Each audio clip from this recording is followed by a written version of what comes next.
exposing the future of defense technology. Meet the JM-1, the game changer in loitering munitions.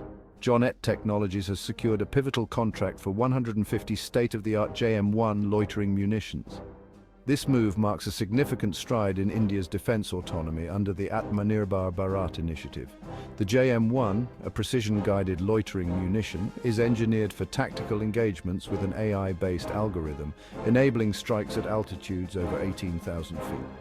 Founded in 2014, JM Technologies has consistently led the charge in unmanned systems technology, providing cutting-edge solutions for military and commercial use.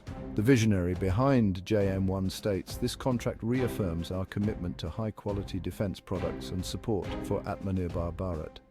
With capabilities like a range of 5 kilometers and endurance of up to 25 minutes, the JM-1 ensures precise targeting and control.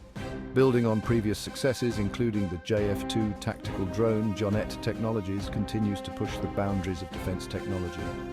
The future of defense is here with the JM-1.